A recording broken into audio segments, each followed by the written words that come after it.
Good morning, everyone. Welcome to the Dawn Patrol. I'm Cliff Krieger, your host. We're joined by Mike Smith down in Florida. How are things down in the Tampa Bay area, Mike? It's warm. It's warm. It's already 85 degrees at this time in the morning. It feels like 95, 96. I checked. So it's been warm here. So, Yeah. But no rain today, though. Well, we're going to 89 today, but it's only 70 right now. It's going to be sunny.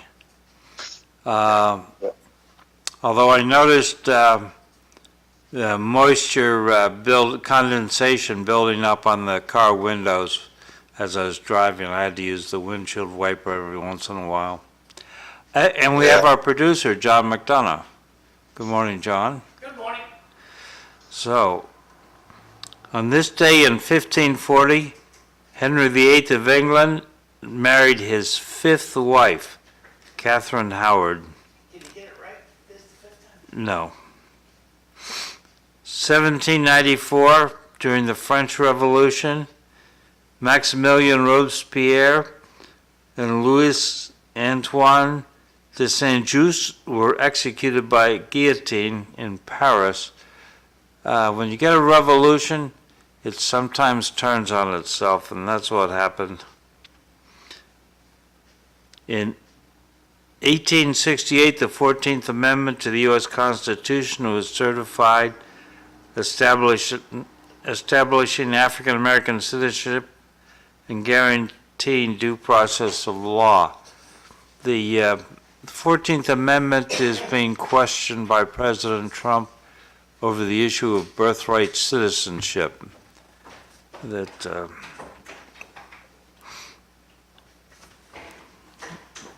if your parents are here illegally or just passing through and you're born, should you be a U.S. citizen or should you be a citizen of the country you're from? Like, for instance, diplomats. Their kids do not become American citizens just because they're born here. Yeah, there's a lot of debate. It's going to go to the Supreme Court again on this one. It's, because that was passed basically to make sure that the people that were originally slaves became citizens, because at the time before that they were only considered property. So it'll be interesting to see how the Supreme Court deals with this. They sort of kicked it back down the road, so it's going to come back up to them, though. Yes. And there have been a couple injunctions issued since then. So it is bouncing around the courts. In 1932, U.S. President Herbert Hoover ordered the United States Army to forcibly evict the bonus army of World War I veterans gathered in Washington, D.C. Yeah, that was... Yeah, most people don't know about that, what happened on that one, Cliff. But, that was not exactly a great thing in our country for them to have to do that. Yeah. In 1935, the first flight of the Boeing B-17 Flying Fortress. 1943, Operation Gomorrah.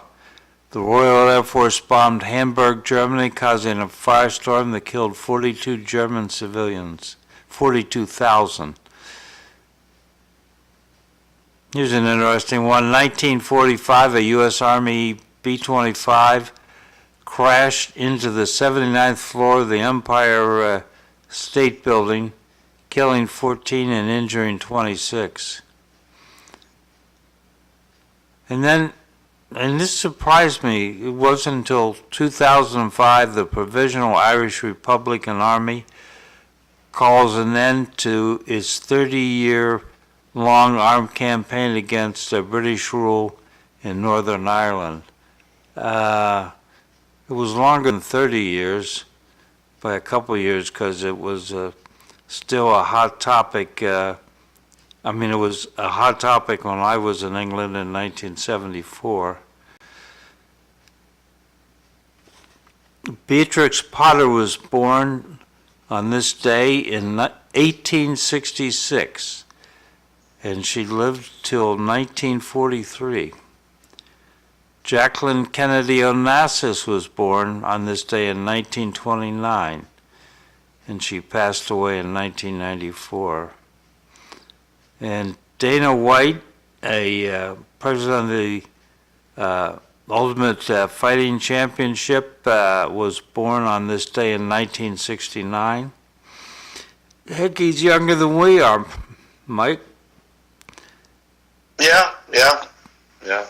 And The Kennedys, they talk about the Kennedy curse. yeah, I mean, their family with the deaths in their family line, they've not been very fortunate. no.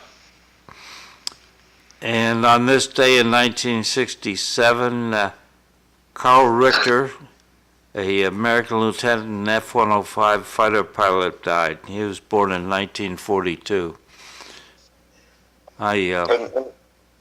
Who was he, Cliff? I wasn't sure who he was. I was surprised he showed up in the Wikipedia list. I know Carl Richter. He was a classmate of mine in pilot training at the Air Force Academy. Okay. We sat in the same back row in electrical engineering, in the bottom section. We were not doing well. But he had 200 missions over North Vietnam, which makes him well above normal. And today is a day of commemoration of the Great Upheaval in Canada. That's when they commemorated expelling all the Arcadians from Canada and sending them down to the United States. So, speaking of Canada, I saw an article that was titled "The Great Debanking of Canadian Lawyers for the Resistance." A lawyer, Eva Chipyuk, received a letter from the Royal Bank of Scotland on 17 July, which she shared on LinkedIn. She's being terminated by her bank on 18 August of 2025. She had cross-examined Prime Minister Trudeau in the Public Order Commission, which came out of the Emergency Act, which all goes back to the COVID trucker protests. You remember that, Mike, when all the truckers Oh, yeah, I drove? remember that. For people in the audience, just everybody assumes that the U.S. and Canada are all the same. They are not. They do not have freedom of speech rights in Canada. It is not in their constitution. And the government, there was a lot with Trudeau that he determined them to be terrorists or not, whatever other term he used for that. And when that happens, they can close their bank accounts down. They can do all kinds of stuff to people in Canada. And this lady, who's a lawyer, I watched her interview for this. And basically what happened is this is not the first time that she's had to deal with this. And this last time, she's had to go into the bank and basically beg with them not to close her account out. And this last time, she bought some cryptocurrency, and she had to go into the bank and go to them, and they finally agreed to open her account out. But like the following week is when she got this letter. So now she's moved to a credit union, and I guess she's okay there. But this is definitely the banks can just basically close your account out, kick you out of the bank as a client for no reason at all if they so choose. And they're looking at this as terrorists, as her as a terrorist, so to speak. It's really not good. And this is part of the reason Trudeau had some problems because of him doing what he did to all those truckers and that. Yeah. And England is going the way of Canada.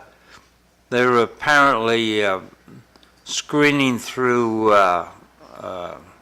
social media looking for people who say things that are disparaging of illegal immigrants. And they've formed up a police committee to do that. Yeah, again, because most people in the U.S. think everybody in the world is just like us and they don't travel, that they don't realize countries like England, Canada, they figure, oh yeah, they're just like us. They're not. They are not. You do not have the same rights in those countries that we have. We are very, very fortunate with it being in the Constitution. Whether we agree with protesters, what they say or not, we're very fortunate. These other countries, for example, like Canada, they can just shut people down or arrest them. England, they can do the same thing. People do not have the same rights there as we have in the United States. Again, that is why everybody wants to come to the United States, because you have opportunities here and better protections. Yep. So, the Jeffrey Epstein imbroglio, does anybody really care about it, except maybe the Democrats who are trying to tag Donald Trump to him? Yes, I do. Well, Go ahead, John. oh, John wanted to say something? Yeah. No, go ahead, Mike. Okay. The thing is, Well- you just can't sweep this under the carpet. A bunch of big shots got on a plane, and I don't care if it was a free junket or whatever was going on, okay? And went over and violated children sexually, and we have their names. Why can't we publicize them? I don't mean, think, I think, No, I assure you, nobody's gonna go to jail for it because they broke the law in a different country. But they flew out of US airspace. We have the names. It's gonna be embarrassing that Mr. or Mrs. elected official did such a thing, but let it come out. Mr. or Mrs. Big Banker, big fat checkbook, went over there and violated some little kiddo sexually, and it wasn't okay then, and you didn't get away with it. Remember what happened to, I think, was it the king's brother? King's uncle? Over in merry old England there? He's part of that gang. Yeah, I mean, Cliff doesn't remember that stuff. So back over to you, Mike. That might- yes, he does. this is again, the Democrats are desperate. They have nothing else of substance to talk about. They have no policies that people want to listen to. They don't have anything that people really feel is going to help them. And it doesn't sound to me like they have any problem releasing this list. The problem is in the courts, it's going to take months before, from all the articles I was reading doing the research, it's going to take months before this thing could possibly be released. So, I mean, it doesn't seem to me like there's, Trump's not saying don't release it. He said go ahead. So obviously he doesn't seem too concerned about it. So, I mean, I personally think, I don't care what they say, that Epstein did not commit suicide. I mean, that's my personal opinion only. But from everything I'm seeing and all the different things that were going on that night, the cameras were off, the guards weren't around, all this other stuff. It's just it's too coincidental that, that he committed suicide. And who knows, how they covered it up. But, Epstein, he's dead. I'd be more concerned about what Maxwell, his associate there, that woman in prison, what she's willing to release, because I guess they've been interviewing her, and she's looking to make a deal and release information. That's where people should be concerned about. Yeah, she's claiming that she was tricked by the system, that she was promised immunity, and someone said, oh, that was in a different court. So that's why she's away for 20 years. Had you heard that someone suggested that Epstein was part of the intel community? Well, wouldn't surprise me, I mean, we have some assets that are pretty nasty people. I mean, sometimes that's part of the game, I guess, that sometimes you have to associate with people that are bad, because there's other people that are more bad that they need to get after. Yeah. So, I wonder why the Democrats didn't care for 4 years and now it's a big deal. Again, they don't have anything else. They're trying to, I mean, think about it. What policies have they proposed that people think are going to be better than what's going on now? I'm not saying that everything that Trump does is great, because I don't think everything he does is great. But the thing is the Democrats, they have nothing that's better. I mean, that's the problem. They haven't figured that out. If they came out with something better that people are concerned about, then maybe they might have some traction. And that's their problem. I mean, who's the real leader of the Democratic Party? What, Kamala Harris that did by video at that recent conference, and they had Nancy Pelosi there too? They're all irrelevant now. So I don't understand, why they can't get in a room, get together, and figure this out. And then they got Mondami, who's going to run in New York City. He's not changing course at all. That's going to be a big concern to them, because if he gets elected this November, I guarantee the Republicans are going to use him as the whipping person for, when they run in 2026. They're going to make him what the whole Democratic Party is like. I'm not saying that that's right, but it's going to happen. So they need to figure out what they're going to do and get organized, or else they're not going to appeal to people. Yeah, I think you're right. And sort of along the same line, EILEEN DELROSSI's here. How are you, EILEEN? Good morning. Good morning, Cliff. Good morning, Mike. Good And morning. Fru, I saw Fru's picture there a second ago. Yeah, he's here. Hi, Fru. How you doing?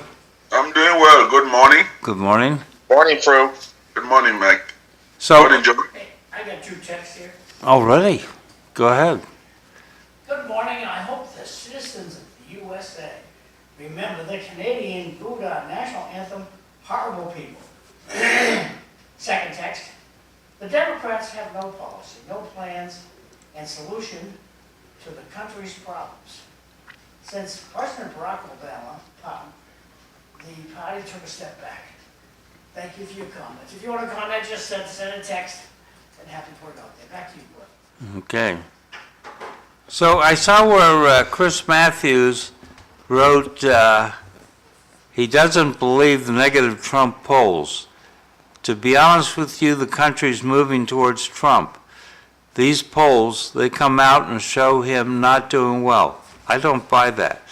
He is a stronger public figure than the Democratic people. So, and then he says Obama still has tremendous charisma, but Trump has strength. Voters want a president who is a strong figure, and he's got it. It's just there, and half the country buys it. Sorry, my mic was off. It's all better now. Thank you for the text. So, yeah, I keep hearing that Trump is losing support, but I don't see it in the... Even Fox News is kind of turning against him. That's what I've noticed. Oh. So, yeah, well, Trump's got his problems and his issues. We had this Friday and didn't get to it. Candace Owens Oh, yes. has claimed that the wife of the French president, Brigitte Macron, The smacker? what? The smacker? Smack him Yes, across the face? yes. Yeah, okay. That secretly she's actually a man. So Really? yeah, I don't think so. She's got 3 kids, and one of them was a classmate of her husband in high school. So I don't see it, but I think Candace Owens has sort of slipped a gear. That, Yeah, but Cliff, yeah? I just want to ask you: is this what is this the type of news that the Western world is focused on? This is really childish and ridiculous because of ratings or so. There are more important issues than getting into a person's family room.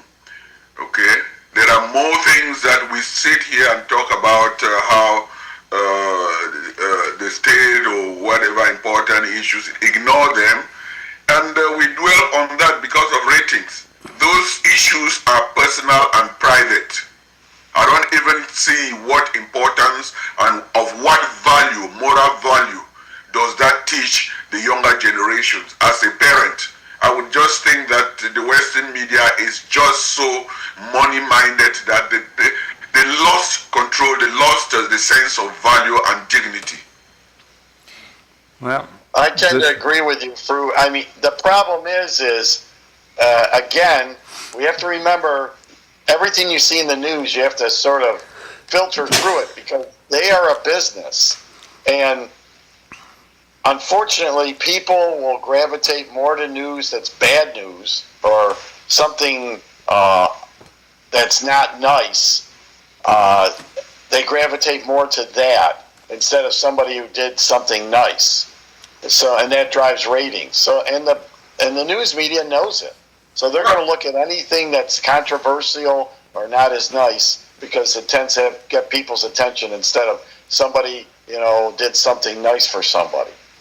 But my problem with that, Mike, we are not in this. City Life is not about any ratings. It also depends on what the anchor on City Life thinks that it is important that you bring out for us to discuss. There are more important issues that affect the lives of the local individual, and if we go international, we bring information that is important, that's educative, that the mainstream media will not analyze. And in that way, I would not really succumb to that summary. Yeah, I agree with you, Fru. I misunderstood where you're coming from through the point. Now I agree with you, that kind of stuff, I really don't care about it. I'm more concerned about our economy, our relationship with other countries, those kind of things, because that can definitely affect us.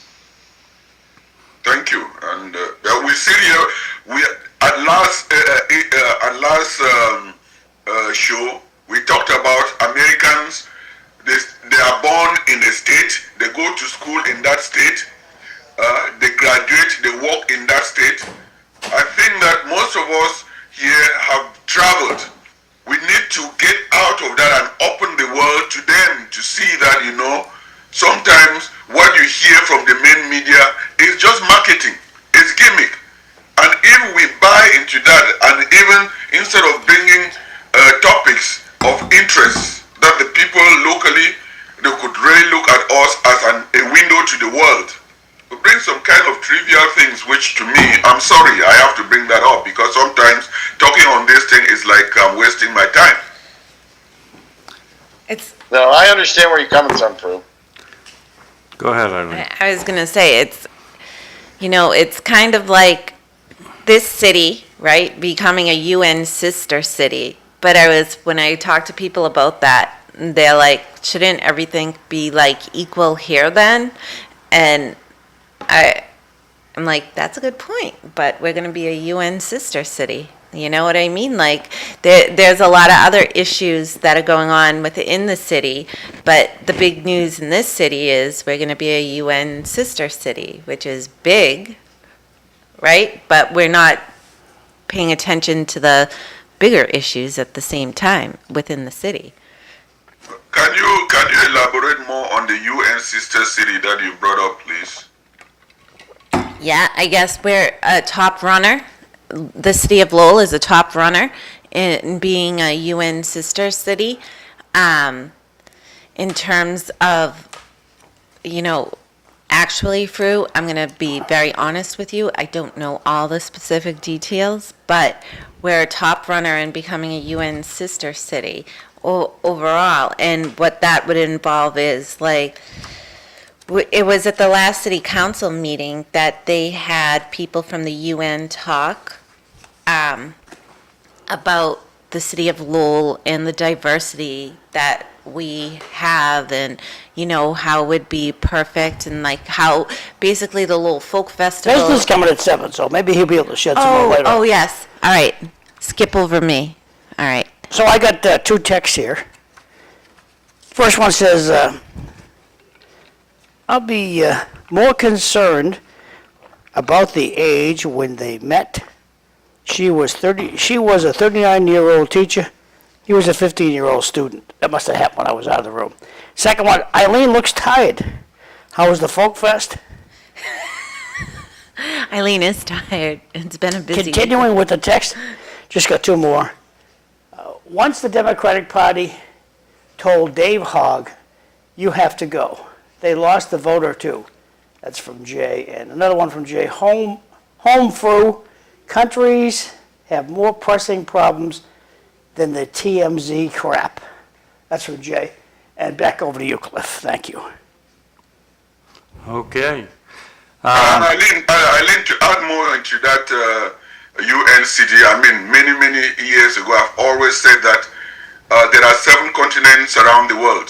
And if you want to travel around the world in 7 days, come to Lowell, because the demonstration of that is visible. Just walk along Merrimack Street and travel around Lowell. You would have traveled around the whole world by seeing cuisine, local shops, and people from all over the world. I think that in itself is a demonstration of the city of Lowell. If you look around Massachusetts, there's no state, there's no city like Lowell, which is really an inclusive and that bowl of salad that represent the various cultures, tradition, and people around the world.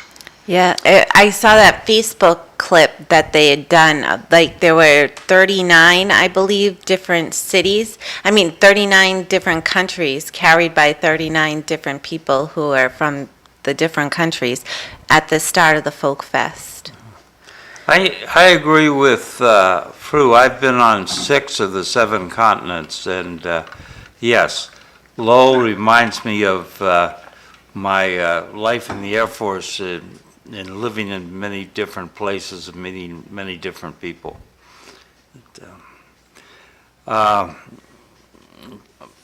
This we blame on Canada, this next item.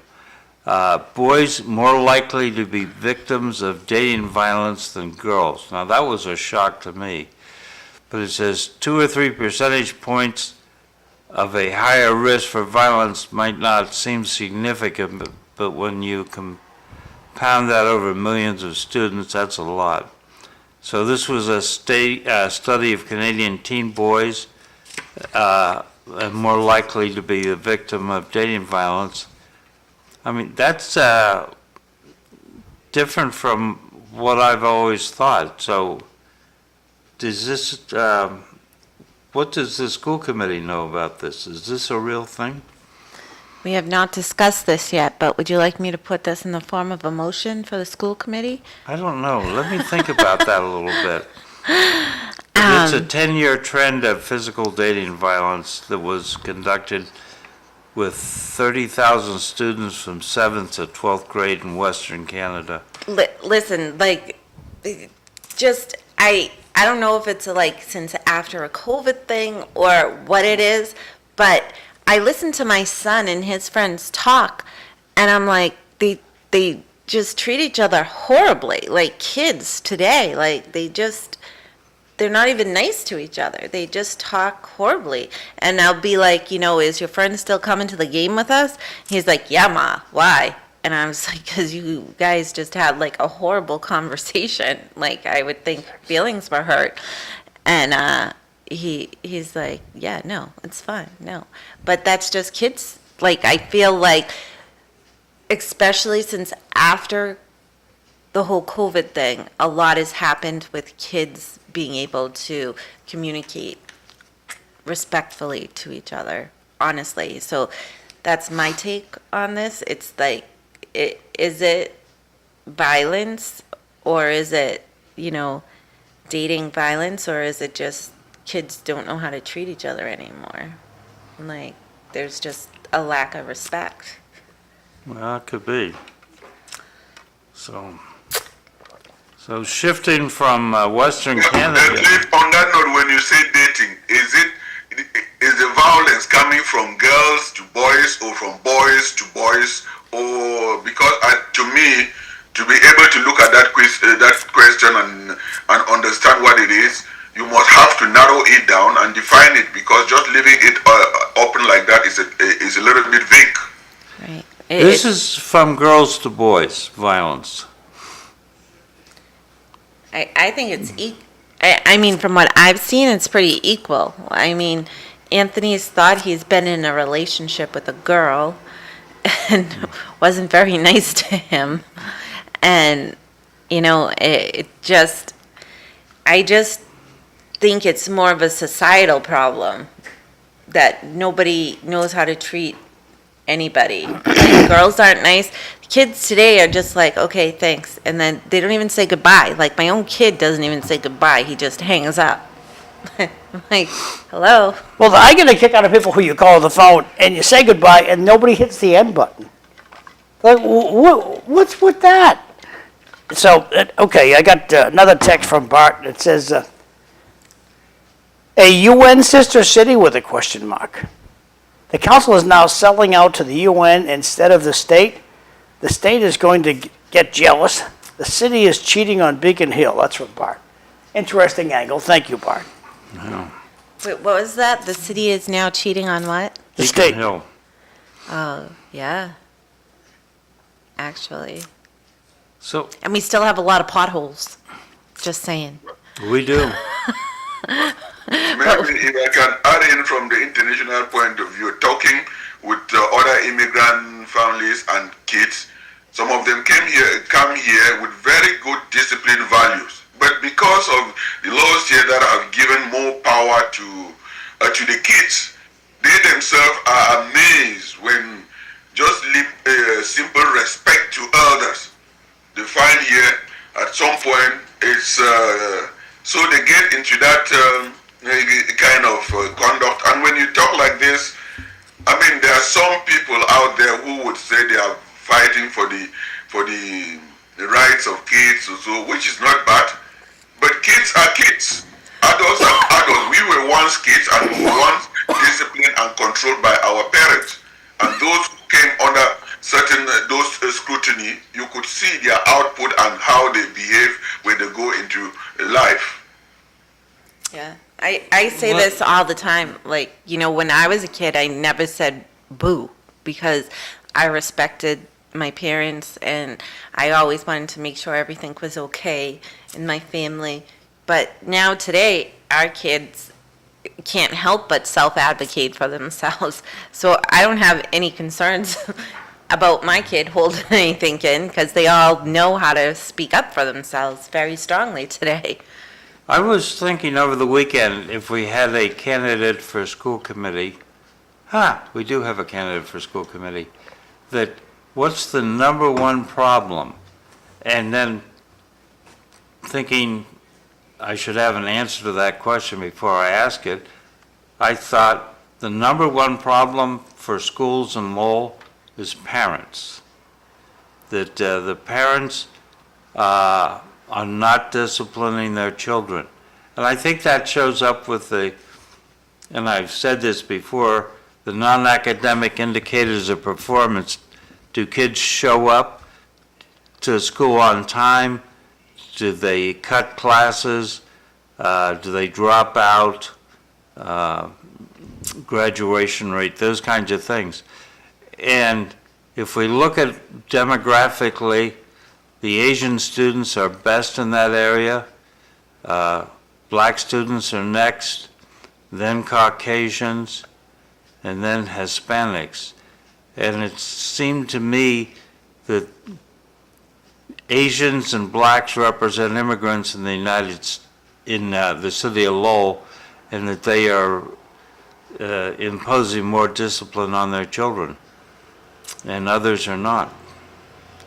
And that's not good. It makes being a school teacher harder. Yeah. I tend to agree with you, Keith, because every discipline starts within the family. But a disciplined child getting out of the family, going to school, when they're coming back, they're a different child. That mother or that father talking to the child whom he had started with discipline, he is indoctrinated that what the discipline that the father and mother gives him is abuse. Before going to school, he was well disciplined and could listen. But coming back from school, he's a different kid. Would you blame the mother, or would you blame the father?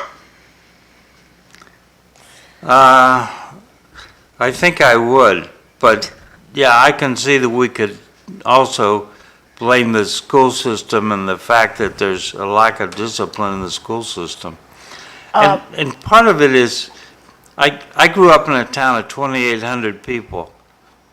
My first grade teacher lived down the street and over one street. Because we only had horses, Cliff. What? They only had horses back then. We did. Down the street. I got and two, across the street, I got it two was- texts. Down the street and across the street is where the horse farm was. When you're done talking about your Buster Brown shoes, I have two texts. I don't live in a shoe. Go ahead. Okay, two texts. Oh, Vesna's here too. Hey, Vesna, I'll be right there. Thank you. Okay, he went away, so that's all right. Why? Oh, slide down to the last text. Most kids are allowed to play violent video games for hours a day, and the parents just let it happen. That's from Jay. The next text is also from Jay. No one talked back because we got smacked. Yes. Yes. Plain and simple. Our parents were not our buddies. They were actually parented. Well, my main gripe is we're ignoring these things. Yeah. I was going Okay, to say well, that's a this huge. Digital addiction is new. Children are addicted to it. Grandfathers are addicted to it. Grandmothers are addicted to it. Most of the audience is sitting home right now watching on their computer, and they got their cell phone out, and they're just looking at whatever they want to look at. I was going to say that too. Like, I can It's say. just completely ignored. The federal government can fix this because they're all these cell phones are licensed by the FCC. So let's give a round of applause to Lori Trahan for a fantastic job of not doing anything about digital addiction. Back over to you guys. Thanks. And it's kind of impossible today because if somebody doesn't agree with the way that you discipline or try to discipline your child, they can call DCF on you. Like it's a unique society. Like, listen, I can say no to my son, right? He can pick up a phone and call any one of my sisters and get them to say yes. And it's just so undermining and sad of like how this whole thing works. Well, my And- mother and father, they had a strict rule. If my mother said no, Johnny, you can't do that. And I asked my father the same question, I was in trouble. And if my father said no and I asked my mother, and it would hit the fan as soon as my dad found out, well, I said no, I mean no, and when your mother says no, that's the supreme answer. It's not changing. Don't come crying to me, and vice versa. Saying no is like beating a child today.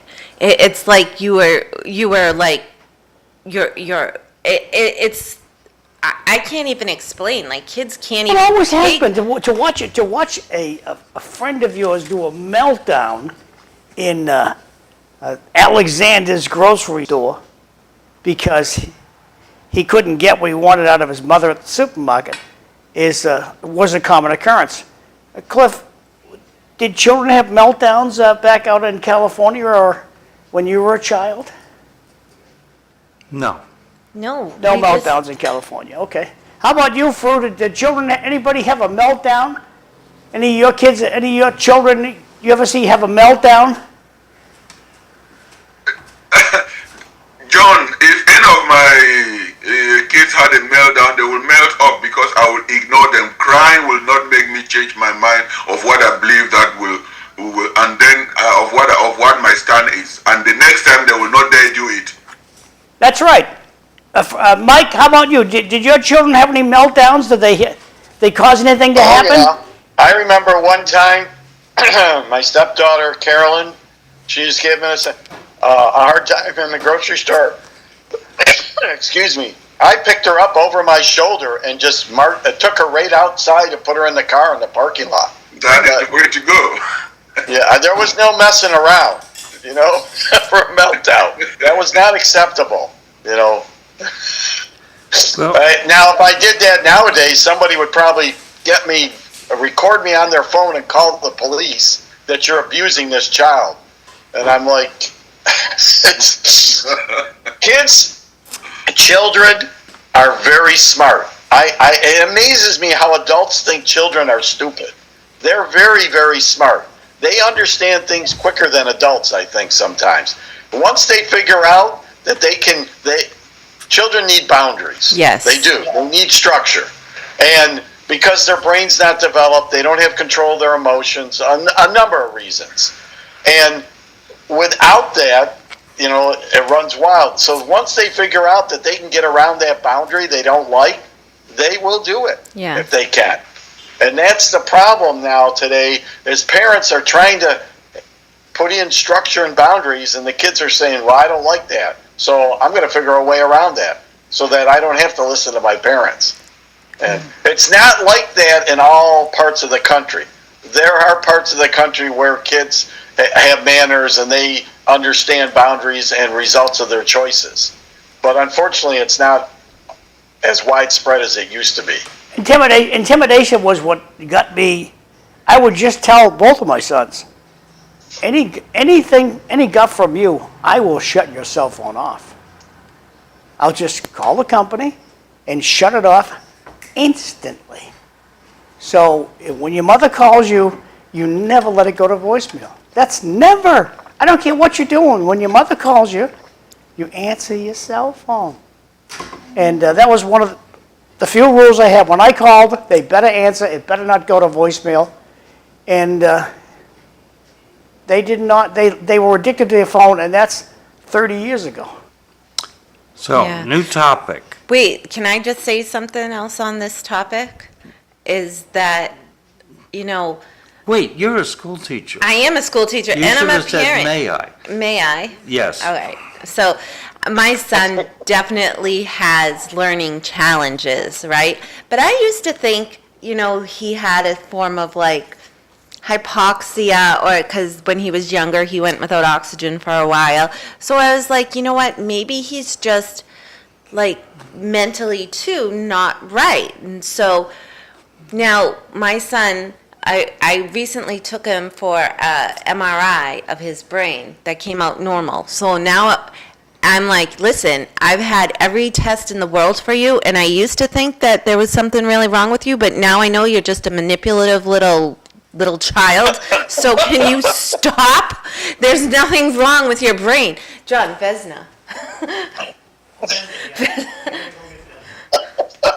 Like, listen, I have the data. Like, I've had every test in the world for you. Yes, you do struggle with some things, but there's nothing wrong with that brain of yours.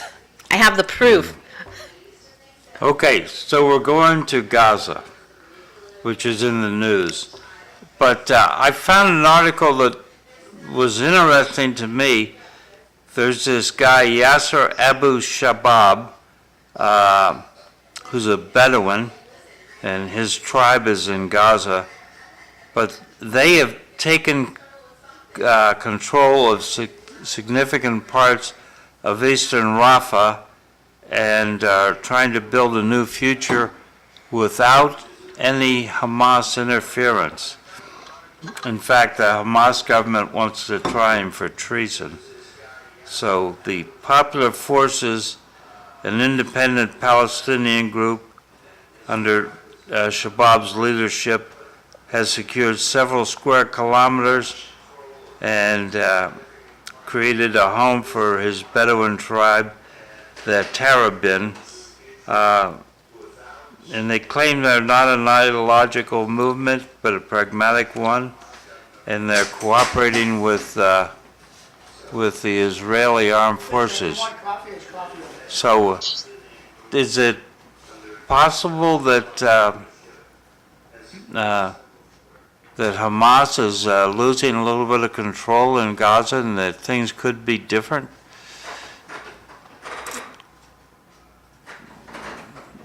Maybe, Maybe?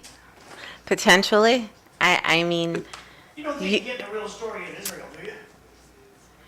you know the answer to this question, right? Because you're like a lawyer journalist. You don't bring up anything you don't know the answer to.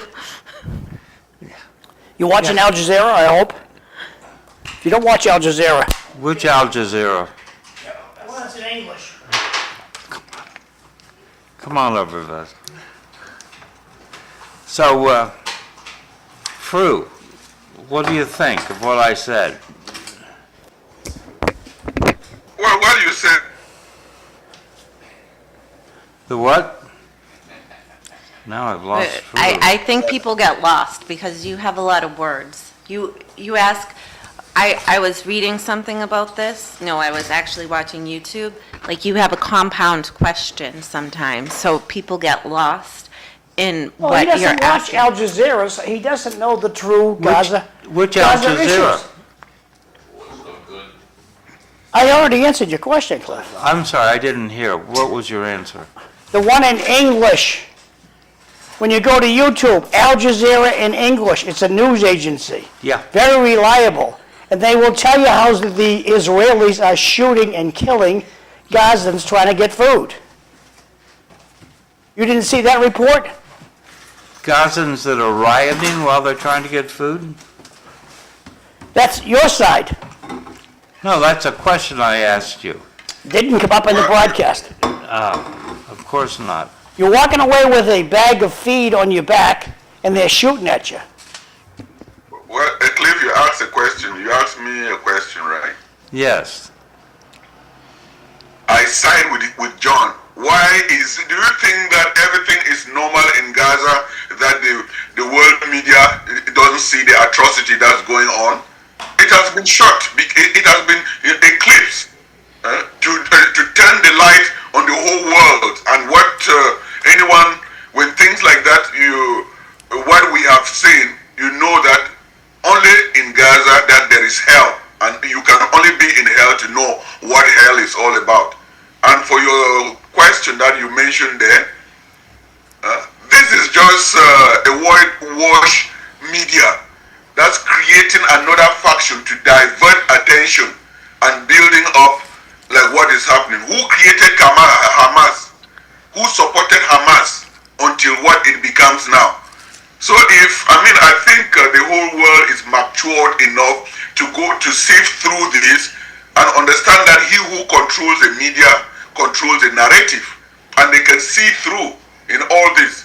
Because if they write an article, we base on that article and think that article is universal, and that is what they will propagate and make sure and think that is it. They can support an individual with money to come up with something against that they can cynically use to advance a sinister agenda. But the question is, why is what is going on there? Why are the cameras not rolling? We would never talk about that.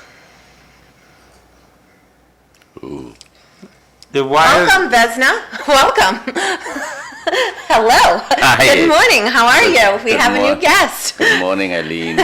Good morning, Cliff. Good morning. Cliff always come up with all sort of things. Good morning, John. Thank you, John, for your... Good morning, Vesna. You look marvelous. Thank you very much, and good morning, Vesna, everyone. Good morning, we had a Cliff. question, a city council question Good come up morning, Vesna. a while ago about the UN. Oh, yeah, the UN sister city, Lowell becoming a UN sister city. Can you speak to that at all, or is that too fresh? No, they don't call it UN Sister City, Front Runner Front runner. City. Front runner, so, yeah. Yeah, that came about the trip that the mayor made to one of the conference. Canada, right? Canada, not really in Toronto, but at that conference he met this representative from Toronto's and talking about, the projects there, and then inviting the mayor and some city council to go. So I also one of the councilors who went to that trip to that front runner city. We came back and then we signed the memorandum of understanding. Part of a lot of the things that the city of Lowell have done to coincide with what the front runner city, right? And we got picked as one of the one only actually city in the U.S. As a front runner city. So we did invite this couple of weeks ago the representative or delegation from that committee came to Lowell, and we actually received them, and the memorandum of understanding was signed and whatnot. So to do what City of Lowell has already been doing, but with what additional resources from the group, so that additional resources, what that is, to be, it remains to be seen as to the development of the plan is the development of the Appleton and maybe some sort of Hampton Canal, district, if any. The Hampton Canal project is actually I think it's only 2 parcels left to be invested or looking for investor. That's I leave it there, and for more information, I think the mayor should be the one who say more on that. Yeah. But it's a chance for us to move forward. The city is doing a lot of those things already. Yeah. 7 out of 9 idea that the front runner cities is looking or are doing in their state or in their country, Toronto. Yeah, it's in the very, very like baby steps of it. There's Right, a lot of right, things right. that have to happen also. But I would just like to make sure all the potholes are fixed before we become a front runner city. Well, I mean, as a city, we do more in terms of the infrastructure improvement the last couple of years. Yes, you guys have. Yeah, thanks to the ARPA money, $76 million invest in all kinds of things, including park and whatnot. What you want to see is that going forward, now that money is spent, how are we going to, continue to do what we are doing? And I'm really concerned going forward into a budget, that we may have to dip into our taxpayer more, which is we already done so, 2.5 this year, or this budget. Don't know, probably even more. We need to look way to cut going forward. So. Yeah, I would think most of us who are property owners and renters are worried about the property tax. It seemed pretty low when I got here 30 years ago, but Not anymore. no. Not anymore. But at least, we are a lot better than us, other city and towns surround us. Yeah. Their increase is much more. A lot of those increases in our cities, and the 2.5% increases this year, due in part to, to pay staffings and whatnot, the pension, health insurance, the cost of living, and so on and so forth. So, So we're about to end this session, so I think I'd like to introduce you before all those people that are watching now go off to work. So Vesna Nuon, City Councilor, you're running at large, is that right? I am, yes, I am running for re-elections for my 5th term on the council. Running at large and has always been a large candidate. I like to, be out there and, introduce myself, knocking on door, having my sign as a visibilities and whatnot. My position is clear as a candidate or as a councilor, so, yeah. All right, so you are at large, Rita is at large, and Eric. There's only 3 at large, Yes. right? And the rest are district? No, yes, at large right now as city councilor, myself, Rita Mosius and Eric Kachias, and running for at large now, there's another candidate, challenger, Sisto. Is also Sixto. Sisto, yeah. Yeah, He's alright. running at large as well. So there's 4 candidates now.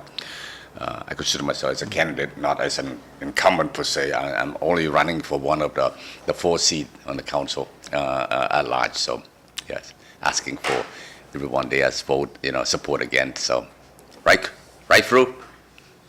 Right, but I don't understand what is the difference not being, calling yourself an incumbent. Well, And, I mean, just 1 seat, Fru. I mean, look, challengers have, Smaller district. yeah, I don't own that seat, Fru, so that's why, I don't own that seat, so I'm just one of the candidates. No, we understand, but what's the definition of incumbent? It's not about the seat. It has existed before now. Then is that another term going into the vocabulary? I just want to understand the difference. Well, no, there's no different, really, for me. Maybe different from other people's perspective. You know what I mean, Fru? So, So before, like, everyone ran at large, and the Yes. issue was that it was more like Belvedere was constantly getting the upper hand, I think, and then No. that's why they went to kind of districts. Let's be fair. No. I think, When I think, Vesna wins in no, November, it's going to be because of the people in Belvedere liked him. really? Right? It's people, I'm running at large, people all over Right, at the large, places. it doesn't but, matter. The last of Fru didn't ask that question about, Fru just want to say, you are incumbent, you are now sitting as a city councilors, incumbent and challenger. Fru didn't ask about the hybrid. okay. Fru didn't ask that, Fru. You No, asking, what I asked was that I know that Vesna, you're running. I am also running for me. See? Sorry, kids, we gotta go off to break land, so we're gonna go off to break and land. John wanted to go on break, so We'll be back, you're guys. right, Fru, you're right, the right thing to say is that you are incumbent.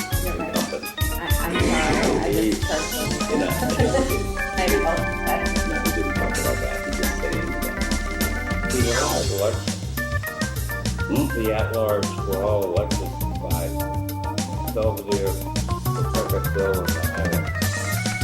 True. That obviously, I think So you're my, besides Corey Belanger, you're my city council.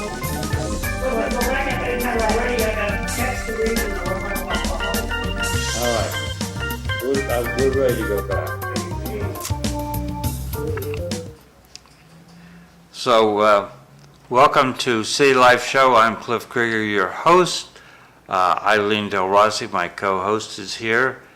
Mike Smith down in Florida is here. Fru Nkimbeng had to go off to work so he could afford to pay the high city taxes. And we have as our guest Vesna Nuon, who's a sitting city councilor and is running for an at-large seat. Though you will have no primary though, right?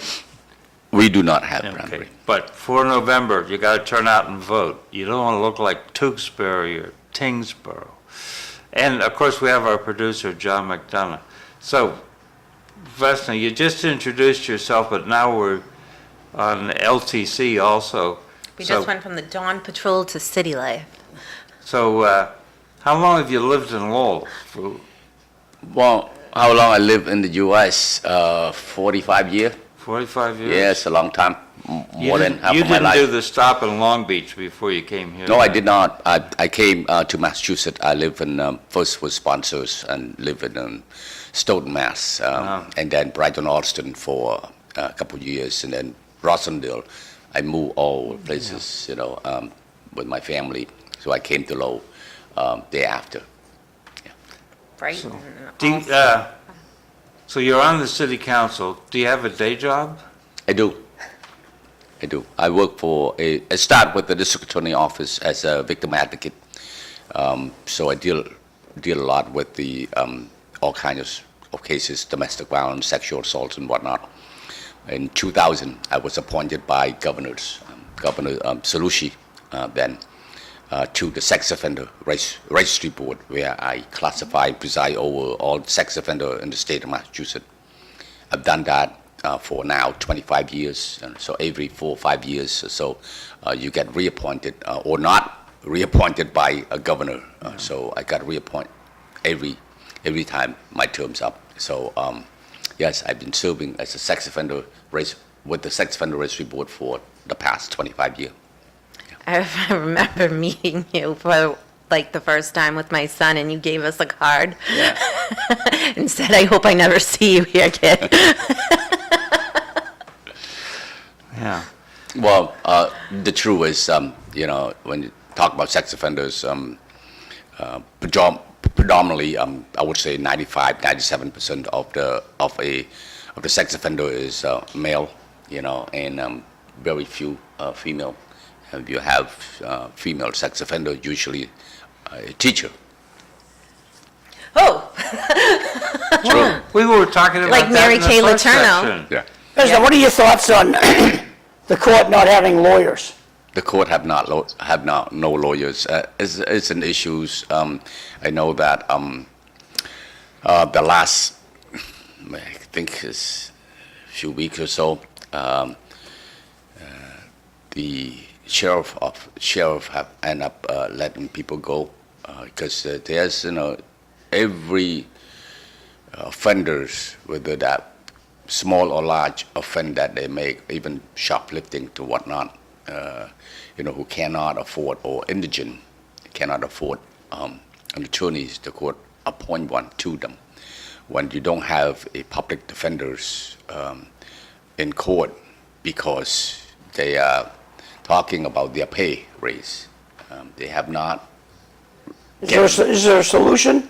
I believe the governor is actually urging them to go back, and probably between the governors and the Speaker of the House and these lawmakers need to come about some solutions to help them. So there's no forecast in your office as to when they're going to settle this? No, not. Okay, thank you. Not Can yet. so, all right, on top of that, do you have an opinion on the Karen Reed case? I do not. No. I do not. But Okay, I so feel like I'll- our state is slowly falling apart in lots of different ways. Like from what's going on in the Norfolk County to like now it's the La Valley rule, I think. It's Eileen. It's regarding those issues.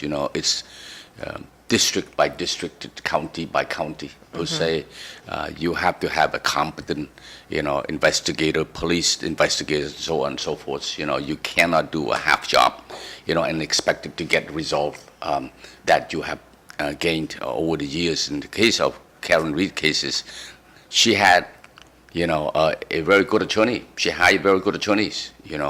One of them, at least I know, working for the district attorney office, Middlesex for a while. Giannetti? And Giannetti. I love him. Oh, he's an awesome attorney.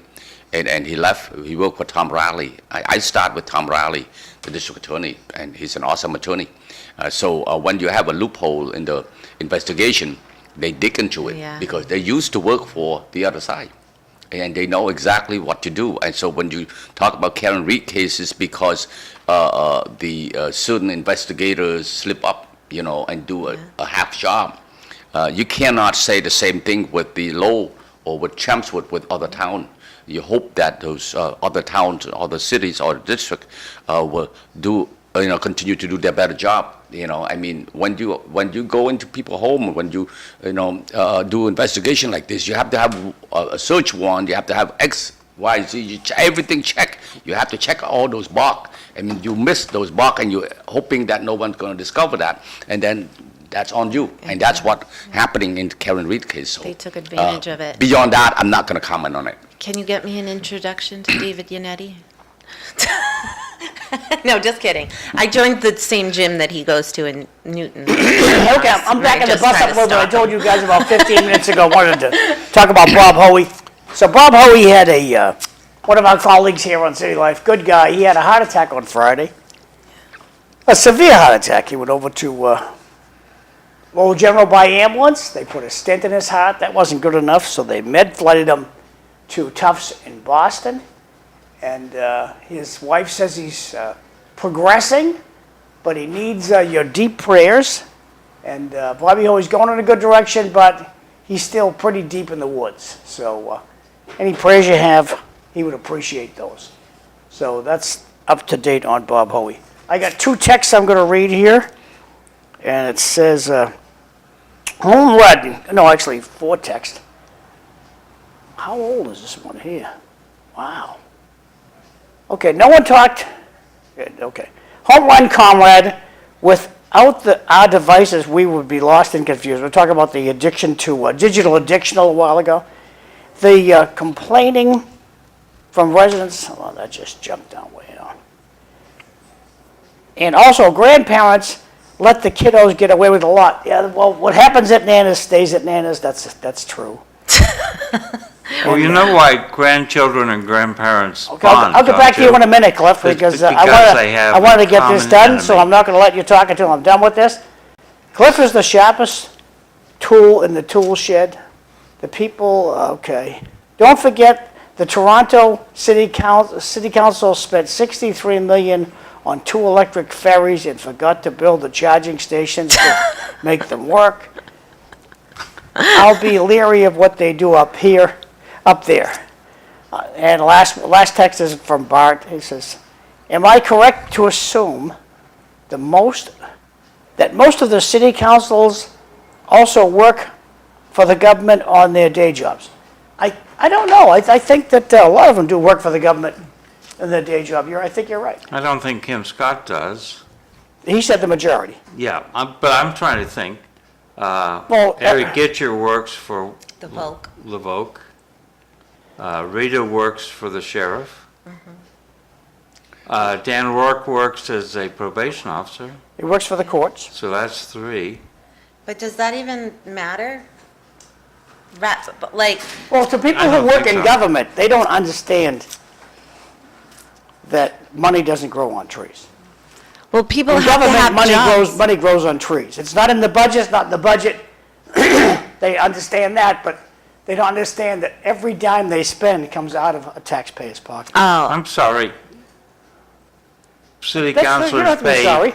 pay taxes. property tax just like the rest of us. I mean, you're not getting a good deal on your property tax, are you? For being on the city council? Cliff, whatever you pay and everyone pay for taxes, I do pay the same.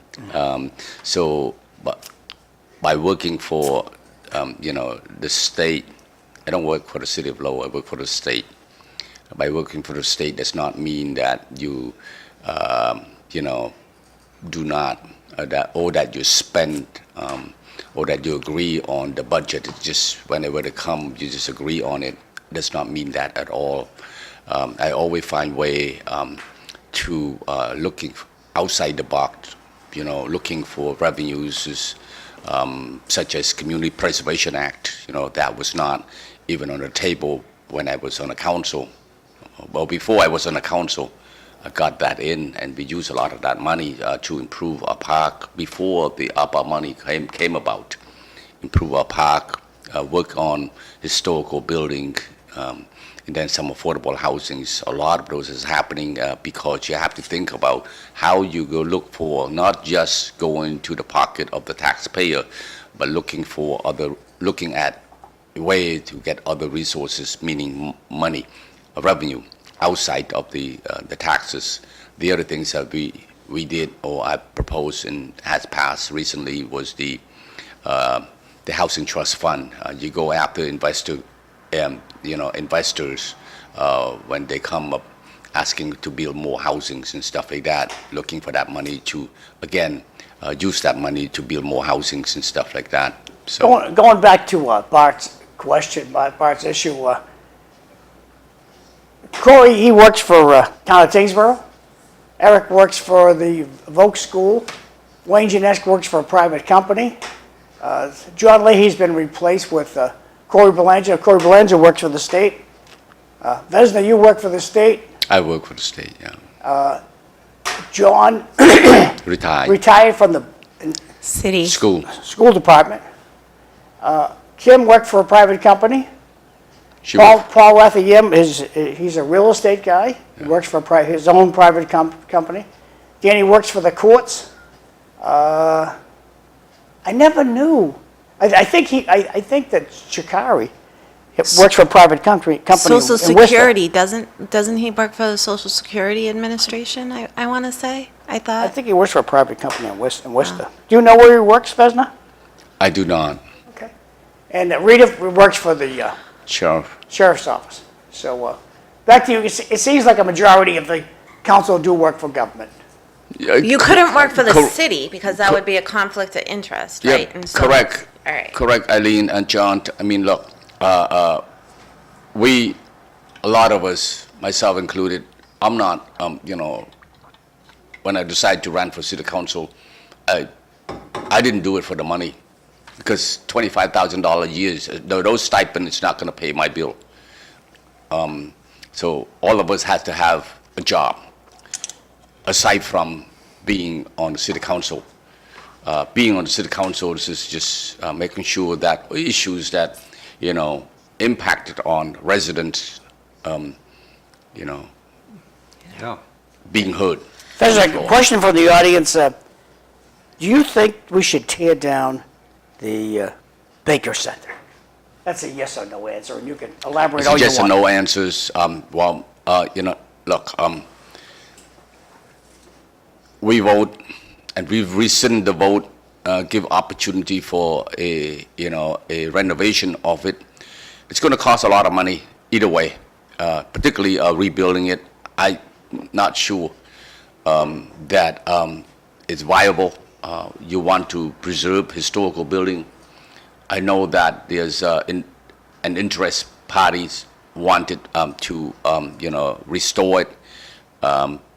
City working on it right now with put out an RFP and with conditions that whoever the investor or whoever want to save it has to have a secure funding to do so. Otherwise, the decisions going to demolish it is going to happen. So we are waiting for DPD to come up with to send to us a proposal from the investor or group that want to save the Smith Baker at this point, John. So if it comes back that they don't have the money to fix it, what are your thoughts? Demolition's going to happen. You have people who want to save it. They say they want to save it. We want to know, do they secure funding, to restore it, loan. That's always, that now has to be a condition. You can't just say, I'm interested in saving Smith Baker, and you do not secure funding for it, then we can't accept that. Okay, this Wait, coming before you up- go on, John, coming up shortly. before you go Wait, on, wait a minute, can I want to explain Mike. to Mike why Smith Baker might be important. It has got wonderful acoustics, and as well as being an historic building. When we lose it, we lose that space with its great acoustics, which is great for singing, music, that kind of thing. There's no parking. I agree. I No problem. agree. But Mike might want to say something there. Go ahead, Mike. Yeah, I've just been trying to listen. I didn't want to interrupt the conversation. I just want to get back. A lot of it is talked about with the taxes and money coming from taxes. Well, I look at it as a big dilemma because everybody wants services. So they want a good police department, fire department, DMV, whatever other services, maintain the streets, all that stuff. The dilemma is, in order to do that, it costs money. Nothing's for free. And in order to have good people working there, they're not going to work for minimum wage. So you have to hire good people and pay them appropriately, or else they'll go and work for a private company or other places. Thank you, Mike. And, they need benefits, like you're saying, pension plan, health care, all that. So that's the dilemma, is in order to pay for that, you get it from property taxes. As you were saying earlier, you're looking for other funding sources. So that's the big challenge. And unfortunately, things are not getting cheaper. So I don't have a solution, but I just want to point out that people have to realize that if you want those services, it's going to cost money. And if you don't want the services, then you need to let your elected officials say, hey, these services really, they're not necessary. We don't need them. If it's needed by me, I have to pay for it on my own. So that's the dilemma that I see.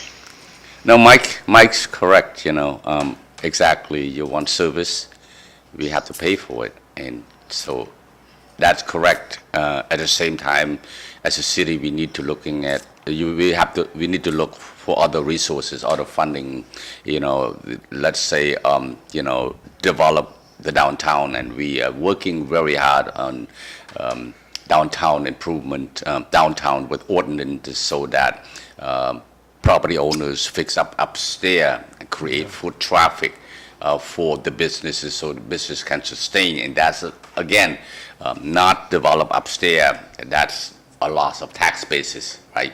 Your loss in taxes and stuff. So you have to develop that. If you develop upstairs, you create foot traffic, and then the storefront downstairs will be busy and create taxes for the cities and all that. So we had that ordinance say to the property owners that if you do not fix upstairs, we work with you to fix upstairs your property, but we want to work with you to fix it, to fill it, to have office spaces or condos or whatever up there. But if you do not do that, we're going to come after you and making sure that you are up to code on that, right? So that's part of it. Very hopeful about that. In the downtown as well, we work on the business improvement district so that beautify the downtown a little bit and then have some activities. We just had folk festival, successful. This is 38 years. There's no better places than Lowell that have the largest and the longest free folk festival in the country, displaying all culture, food, music and whatnot. So, all that costs money. And I want to commend the committee who, every year they do that, the Folk Festival Committee, authors being the head of it. So those are the things that Lowell are great about, and sometimes people forgot. I think this is the first year you guys did a Facebook reel on it. I love that. Yeah. That was awesome. Yeah. All right, I'm done. Sorry, Cliff. Well, we were talking taxes going up, and the thing that causes an itch for me is the renovation of the high school. I mean, are we finally at the point where we understand all the problems? That asbestos remediation is going to cost us some money, right? Okay, Yeah. I'm going to go off to announcement land right now. What Vesna thinks about that answer. Not that he has to think a lot about it, but we're going to do our announcements next. Okay. You're going to shut your mics off, so they can only hear my mic right now. If you want an announcement on City Life, easy to do. Just send me a text. That's my cell phone, or call my cell phone number, and we'll make sure it gets out there. Okay, every Friday, thanks to the community teamwork, they have a farmer's market. at 350A Dutton Street. Now, as many of you enjoyed the Folk Festival over the weekend, you get out on Dutton Street, and when you get to Broadway, take a quick right, go over that bridge, and you'll see the farmer's market. They'll have all kinds of things there. Fresh vegetables is mostly what people are after, and you'll certainly find that over there. Moving right along on the announcements. Today is the 28th of July. This is out in charming Chelmsford, Chelmsford Senior Center.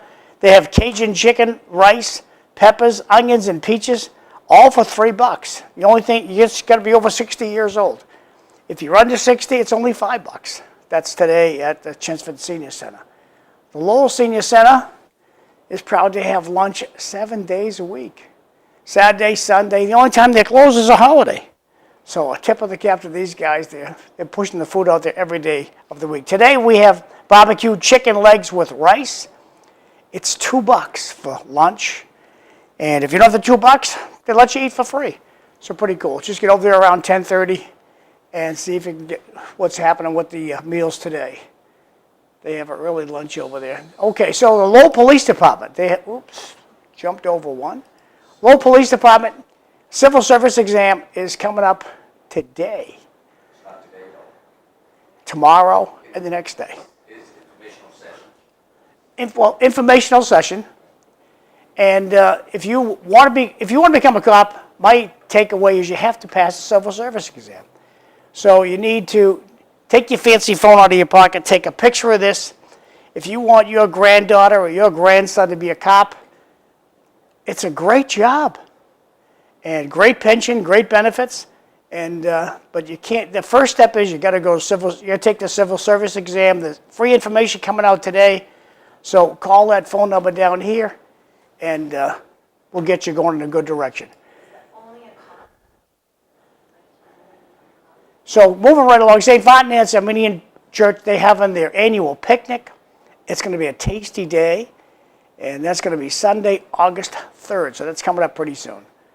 Moving right along, the Tewksbury Block Party, coming up in less than a month in Tewksbury Town Center.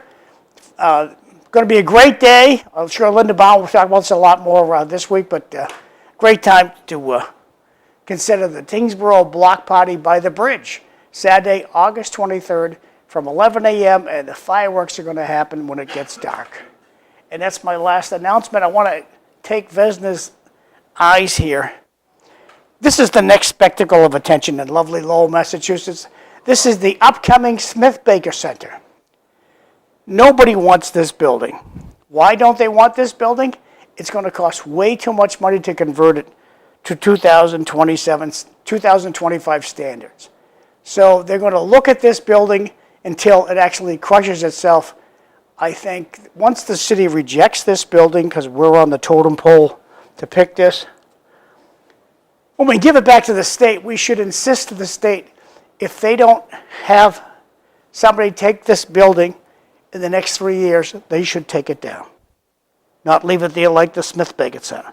If nobody wants to take, well, they could have technology come ahead in 50 years and we can use the building. No. My personal feeling is, as beautiful as the building is, if nobody wants to develop it, it's got to go. I'm done talking. Back to Cliff. That's John. Yeah. Yeah. John, it's your, That's the Superior Courthouse. yeah, your neighbor. Yeah. Yeah, yeah. Well, right now the state said to the cities, and you want it, you can have it. We work with the DCAM on the Lowell District Court, redevelop that into more housing, right, in the DCAM there. The Superior Court, I know that my colleague, Corey Robinson, seriously want to see something happening in the Lowell Superior Court. The city take over, but that's not, I don't think that's doable. Asking DPD to if they have any plans in renovate it or in taking care of it, turn into some sort of centers and whatnot.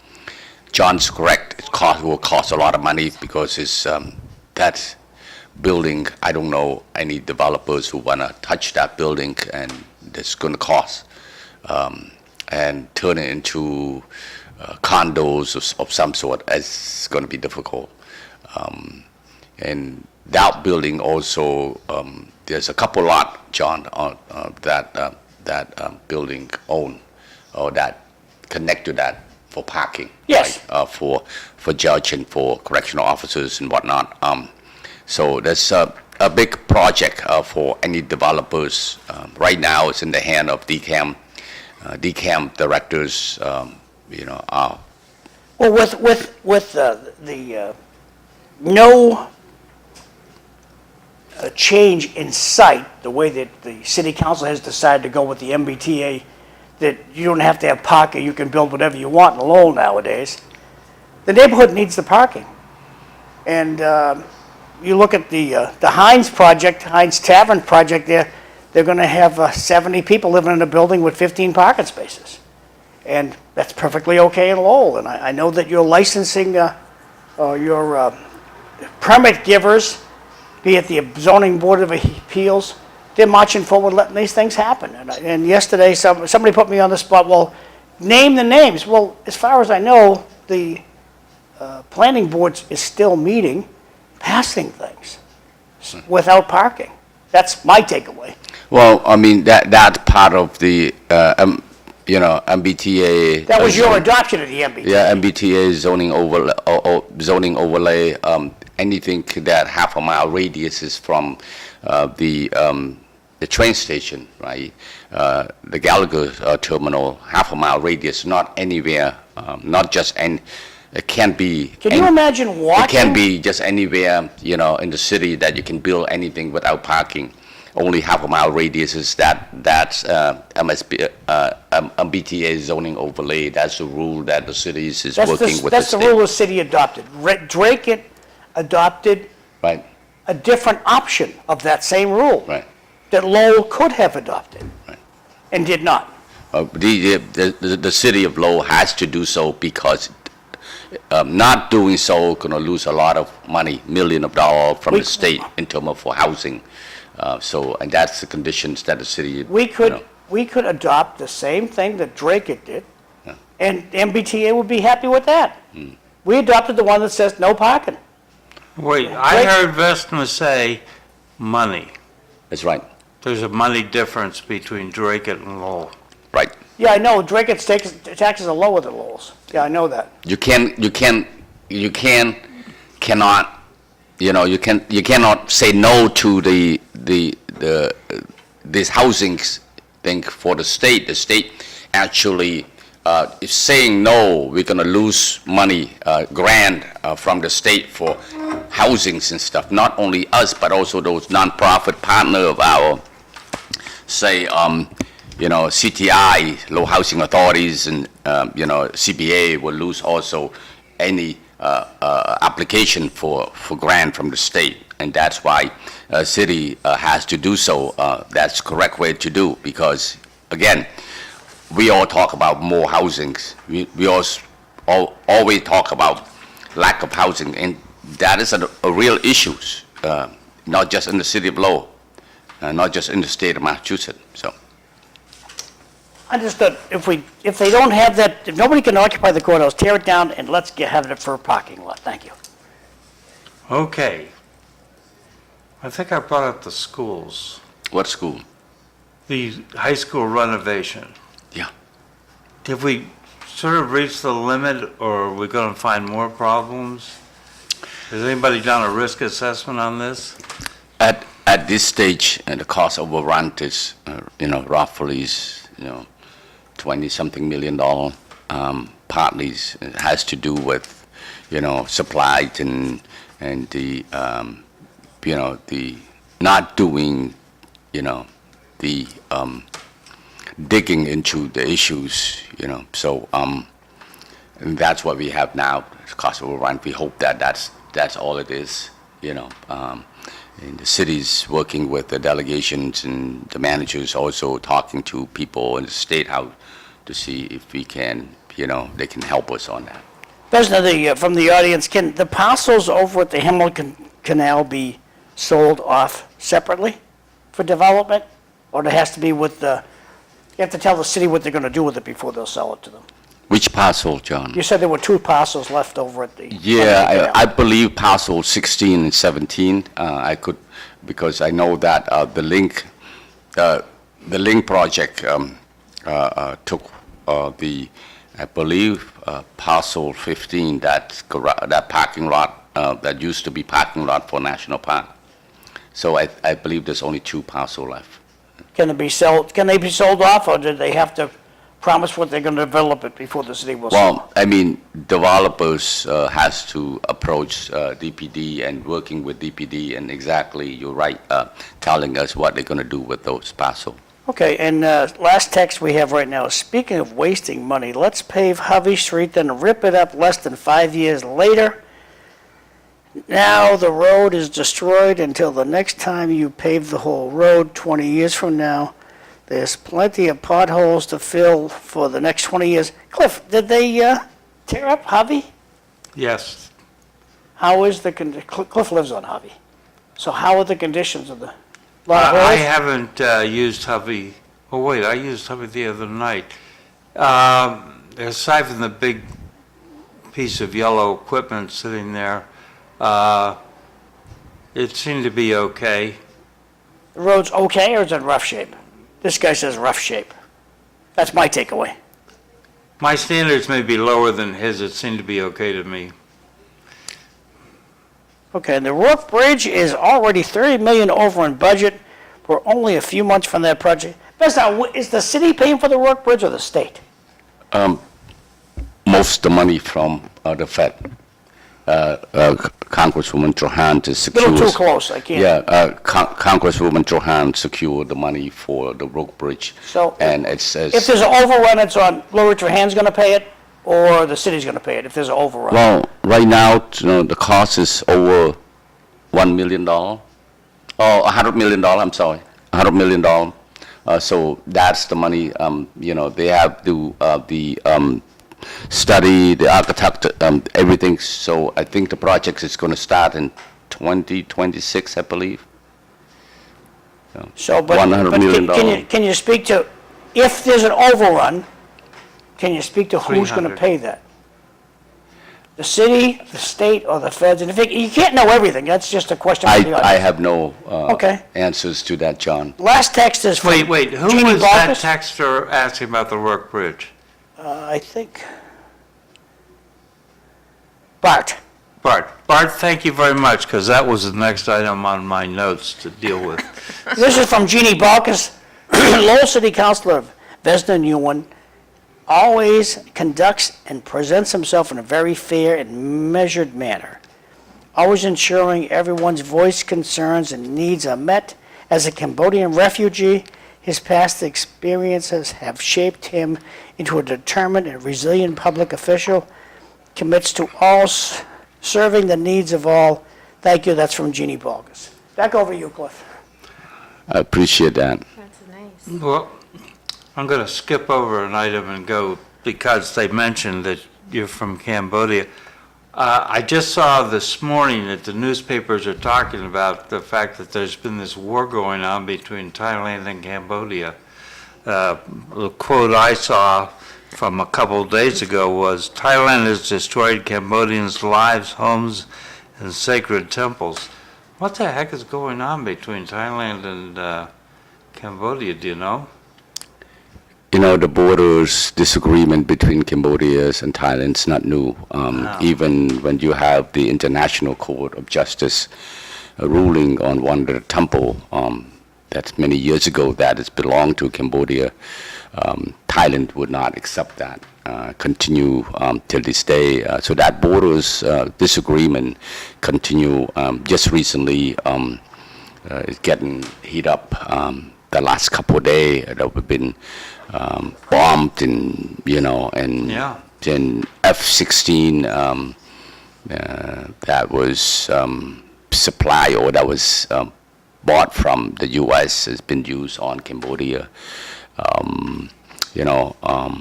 War is never good, Cliff.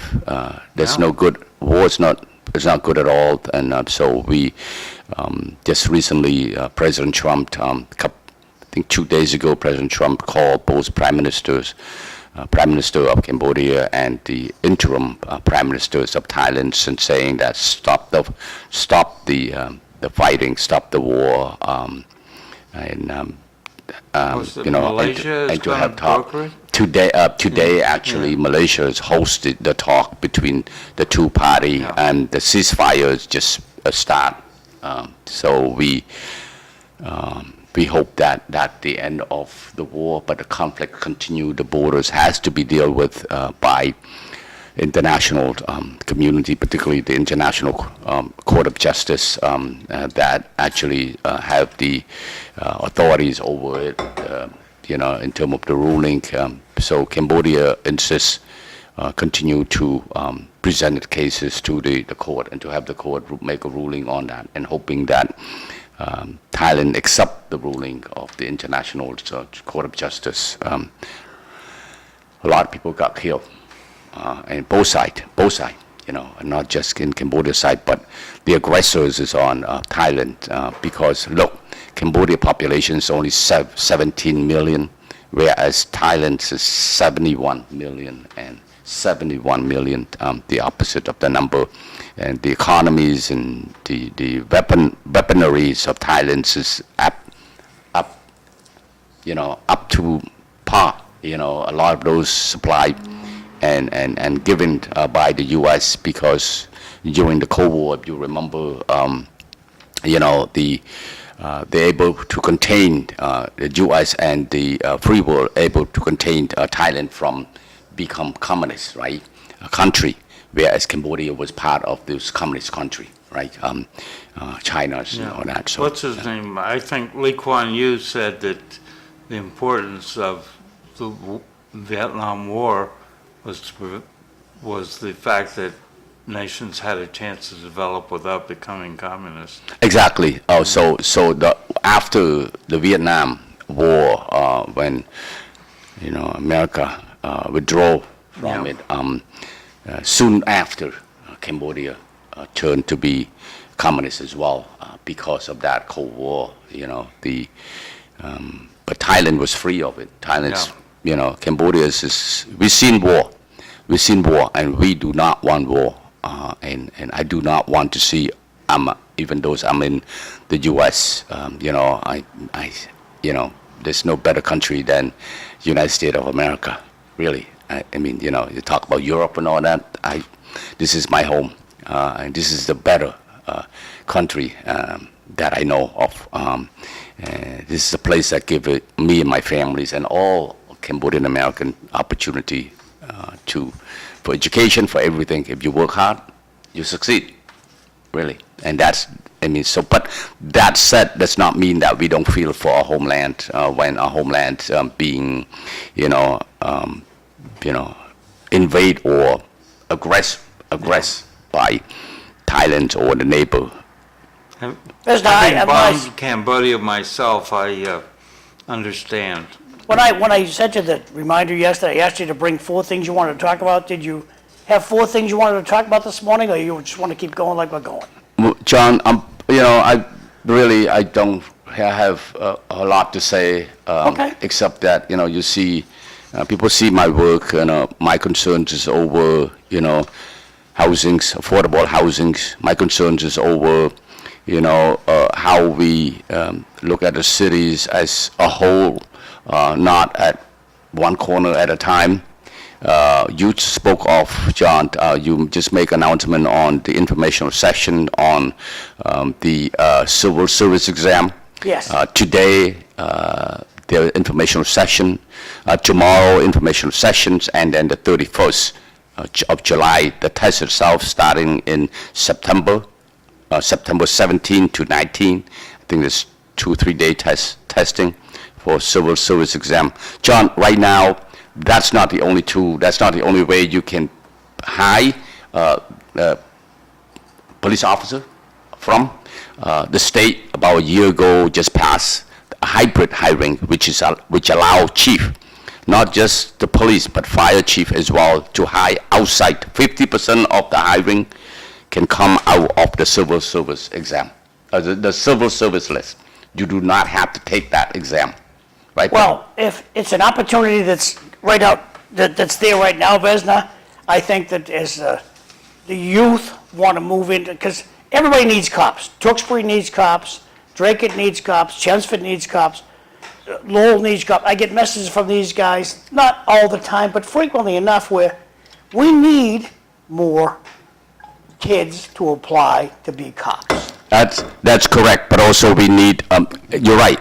So right now, opportunity to hire police, to hire off those lists. 50% of them, if you see a need to diversify your force in terms of, representing the people that you serve, right? Right now, you have 230 officers, right? Out of those 230 officers, less female, less minority on it, right? So 70% of our officers right now is 70 white person, right? And less women, less minority. So now is an opportunity for our city, for our chief, for our city managers to look at hiring outside of those lists and looking to diversify that force a little bit to reflect the community that you serve, the people in your city, right? Now's the opportunity to do so. And you have it, if you do not use that, that's a tool that a city can do, right? But I do encourage people to, to take the exam, but also encourage the chief to look at his force. Now, let's look at how many Asian officers, how many Hispanic, how many black, how many women. You may need more of those to reflect that. So when certain cases, when you go into a room with people that look like you, what do? You feel more comfortable. Informational sharing. You share things sometimes even before things happen. Yeah. Exactly. So that's that. I want to see that. It's a pragmatic thing. Yeah. The police force will be more effective if it better reflects the community. That's correct. Yeah. That's correct. And I think the chief is the chief and the managers are working, put plans Yeah. together to do so. And that's what we want to see as a council. Not just myself, but also my colleagues as well. And also looking at, where we can look at outside revenue to help pay for the costs that Mike was talking about, is that you want to put more money into infrastructures, road work, potholes, and so on and so forth. Other money outside of going to the taxpayers and said, hey, I want more money. You know what I mean? So those are areas that we working, at least I try to propose is going forward, looking at, a housing trust fund, looking at increase on the CPA, Community Preservation Act, more money, because you put some money and you get more from the state through the registered deed. Those ideas came from Dick Hout. I met with him back before 2018. And then, we talking about that, and then that's when I proposed that, and my colleague at that time supported, and now we, having that money to use, so going forward, and that's what we want to do. When John asked me those 4 things, and those are 2 of the things, there's many other things that we as a city council is working to address as best as we can. I don't know everything, I, welcome any suggestion and input, all those is, again, this will be my 5th term running for re-election to the council. And Cliff is wondering why I don't consider myself as incumbent. I just consider myself as one of the candidate now. I'm on the council now, but one of the city council at large, running for re-election. So now we have 4 candidates, and only 3 can get into those at large. So An issue here in Lowell that I've been involved in from back when we were a continuum of care as part of the homeless issue. We never seem to make progress, and I wonder we have all these people that were in the Inn and Conference Center, and they're leaving. Where are they going? Are they going to proper housing or what? It just sort of, they're disappearing, and it just makes me wonder about them. And then I wonder about how we're doing, because I've heard talk about a new location for the Transitional Living Center. Is The new location for the transitional living centers has, that discussion has been an ongoing, it's for many years. You heard Yes. that so many times already. Relocate. I know that a group of people are working on it, including the city managers. And they are their own nonprofit agency. yeah. And the decision is, their boards who make that decision. Is not us per se as a city, but we work with them. If they want to relocate, the city is ready and willing to assist them, a proper location beside on Middlesex Street. But they're still in Middlesex Street Yeah. for now. I know that they're working on it. There's not more I can say on it. Having the transitional living centers there help, but I'm hoping, I'm wishing that the program has to be, you have to have, look, in Boston, they have a homeless shelters next to the Rich Hotel, and they manage very well. They don't let the homeless population flowing into the street like the transitional living center do, right? I hope that they manage, I wish that they manage it better, but that's all I can say. Whatever. Listen, I'm going to push you back on this. They manage quite well, okay? They do? We do a lot of traveling, Yeah, and if there's homeless near the hotel, yeah. we're not staying there. It does affect some travelers. And the president just passed signed an executive order. We can remove the homeless from the sidewalks. What are your thoughts on that? John, I didn't say that the transitional living centers was managed well. I did not say that. I said they could have done it better in terms of, having program and having, the rule that manage it better. Because I know that, in the morning you can see, our homeless population since from that, was asked to leave the shelter, was out there on the street. It certainly is affect businesses. It's the image itself, right? So how many businesses in that area? They're not flourishing. Not so many, and the opportunity for those businesses to come right there, because you have the court, judicial center. The restaurant could have moved there, but they didn't they? And also you have the restaurants next to the OMV. What's that name? Restaurants again? Oh. Now closed down. It didn't. Yeah, it used to be Mexican, Texan, Irish Mexican food. I don't remember. Garcia Brogan's. Yeah, Garcia Brogan. Yes. So it didn't last long. Why? Because you're right, John. It's affecting the businesses there. So that's why the president just signed an executive order. We can remove these people from the streets. The sheriff has 2,000 empty cells out in Barica. The next question is, well, where do you want them to go? You put them in a cruiser and you bring them out to Barica House of Correction. They live in a cell out there and get their help out there.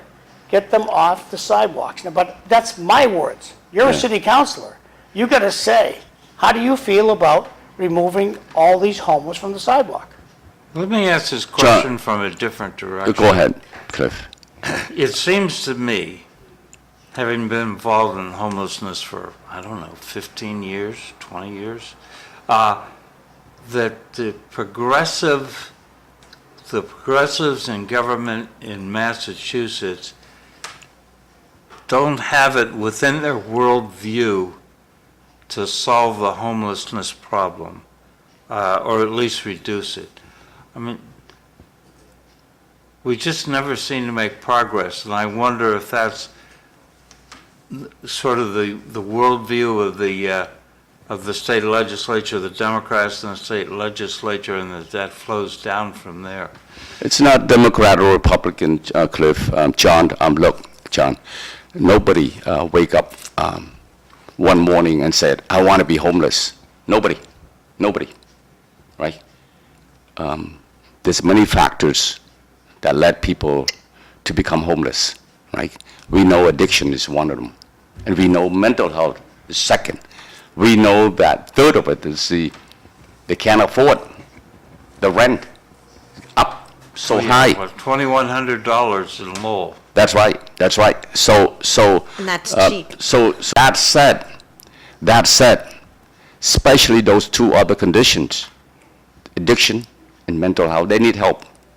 That's why I say it's a perfect opportunity. See, Just having served on the homeless board, okay? Right. I learned that you can't make them. The homeless retain the same rights that I have.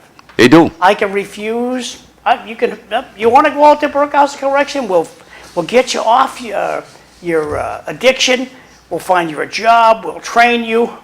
Nah, I don't feel like going. And the bus just rolls on. Here we have an opportunity from the president where you can say, hey, you're going out, you're going to get the treatment that you have to get, that you need, and you have no say in the matter.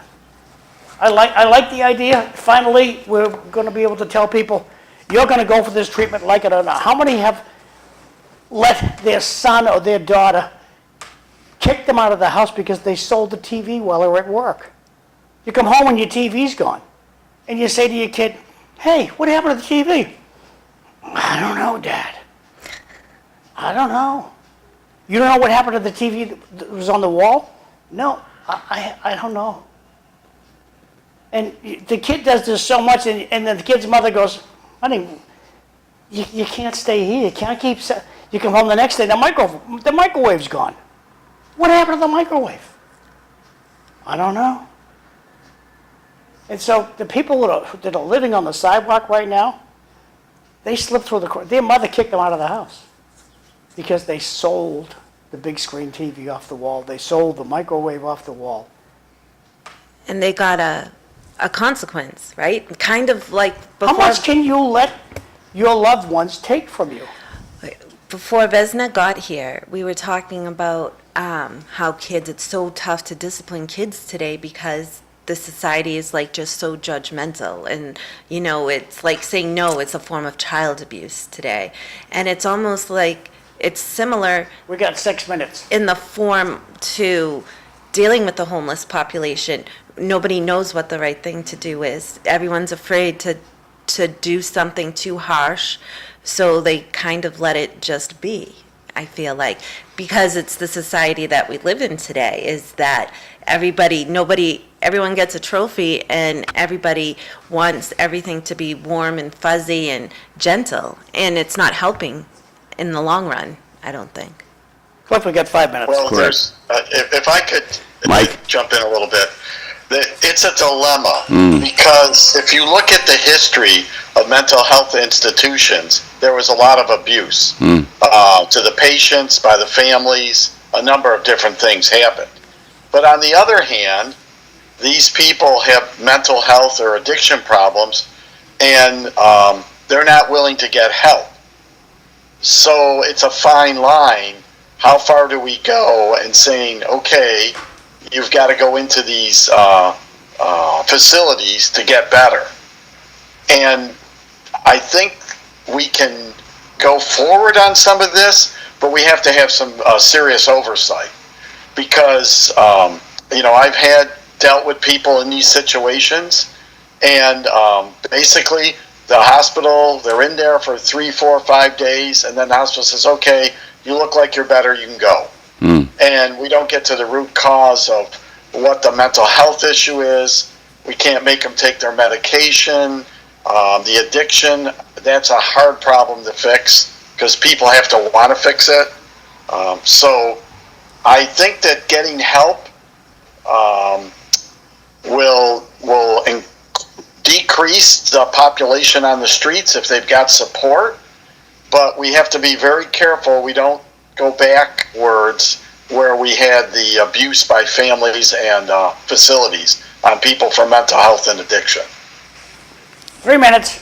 And, oh no, Mike's correct though. The help, they need help. They need help. Of course, need places to go and place to go that will have opportunity to evaluate. I think you'd both agree that what we've been doing is not working. What we've been doing, to some extent, do work, but not to the extent that we want to see, right? So I think too the court can involve in this as well, because when they commit crime, let's say trespassing, shoplifting and whatnot, in lieu of sending them to house corrections and all that, you can put the conditions that you get to go to these places to get help, and you have to stay there until you get evaluated or get placement, stuff like that. So I mean, right now, I don't think, they're in and out of the court, and the court hasn't really worked with us that well, meaning the judge per se. So they just in and out of the court, and there's nothing much city or town can do, really. So opportunities when they trespassing, some of the park that we have, there's a certain hour you have to be not at the park. And those are opportunities to make those arrests and trespassing and take them to court and have the court impose condition. Condition would be, in lieu of going to jail, in lieu of probation and all that, you have to go to this place, get help. So tomorrow city, like we got, okay, Sexto de Jesus is coming tomorrow. Bob Cox is going to be here. Tom Bomo's going to be here. Bobby Hoey's still in the hospital. Ned Tommy is still in the hospital, and we're going to have Cisco is coming to sit in for Bob tomorrow, and that's tomorrow City Life. Time is short. Cliff, thanks. So, Vesna, it's time for your elevator speech. What's that? Vote noon, Why November. are they voting for you? You Cliff. got 1 minute. Yes, Cliff. Thank you, John, Cliff, and Eileen for co-host. It's a tough job to co-host with Cliff, but to vote of load, I am running for re-election to the council. This will be my 5th term.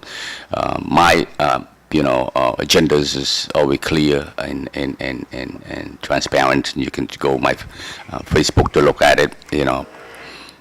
Public safety, and that's what I do for 35 years, is making sure that our street is safe, making sure that clean waters is drinkable, making sure that potholes fixed, making sure that the response to crime 15 reduce, seconds. and also more affordable housing, and looking for outside funding to support our city going forward.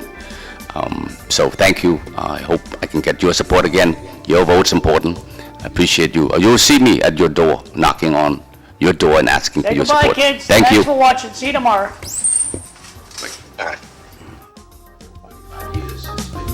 Thanks again, everybody. Thanks for coming to our podcast today. Appreciate it. Thanks, Mike. Yeah, I didn't really slip it in, but I'll remember next Sunday. Just, today is National Water Park Day, National Milk Chocolate Day, and Buffalo Soldiers Day. So I'll try to put that in at the beginning of the podcast next Monday. What it is. Vesna, are you taking donations? So thank you. I can't. You can't? Because I will appreciate you. I can't. I mean, you can send it to an Email me the address. I will, but I'll not get more soon though. Oh, okay. Don't worry, you see me at the...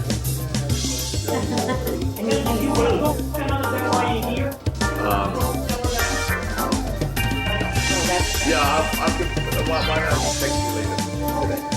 All right, guys, have a good Monday.